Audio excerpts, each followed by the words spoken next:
All right, go ahead and cut it for me. You get no. Turn over. Oh, turn it over. I'm gonna be the first one in. There you go. 1, 2, 3, cut it. Woo! Come on in. Thank you. So what do you think of the new library? Really good. Why? Why is it really good? You can see more things and you can see where things are. Uh-huh. The library's been closed, right, for a long time? Why was it closed? Because they were working on it and there had to be a cart library. So what did you think of the cart library? Pretty good, but you couldn't see as much. Yeah. So the original flood happened in January of this year. What happened specifically? So there was a pipe over in the wall that froze and then it burst. And so then once it thawed, the library flooded and it was that way for a while. So then a lot of the shelves were destroyed. All the shelves were destroyed.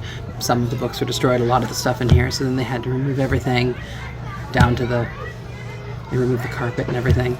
So we came in and sort of did a salvage mission on the books to try to save as many of the books as we could.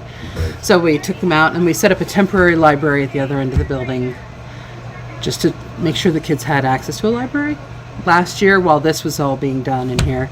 And then over the summer we had to move it again because they needed that space for something else. So this library has been moved 3 or 4 times in the course of this past year. Yeah. Well, talk a little bit about how it's different now. I mean, it's pretty obvious. I am so excited, and these are shelves that I have been wanting to get for a while, and it's modeled sort of after a record store where you can flip through and see the fronts of them so for all the books that are picture books and all the books that are nonfiction are in those sort of front-facing bins so you can flip through and see them because that's how kids look for books, but that's also how adults look for picture books. You're not reading the spine of a picture book. You're looking at the front and looking at that artwork. And even nonfiction, if somebody wants a book on spiders, they're not usually choosing that by the author. They're choosing it by the pictures on the front.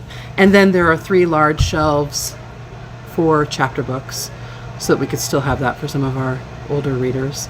So what do you notice that's different about it, the new one? There's new shelves. Mm-hmm. There's new cushions. There's posters on the walls. Right. And why? I think you told me earlier. Why do you like these shelves as opposed to the old ones? Because then you could see what they are, what the books are, and what type of books they are. I mean, and you can see from when the kids were in here, the kids love reading, and they love being able to look through books. And that's the thing. Even as adults, browsing for books is just fun. That's why people go to a bookstore. Usually it's that browsing, and I just want to flip through these. And now that they're front-facing, some of those books that kids would not have ever noticed before now will have sort of a new life, which I'm really excited about. Because there are many times I see them and I think, this is such a great book, and it's brand new, but nobody checks it out. Right. Because it's not one of the ones that they're familiar with. So this will give them a chance to see and discover some new books that they'll love.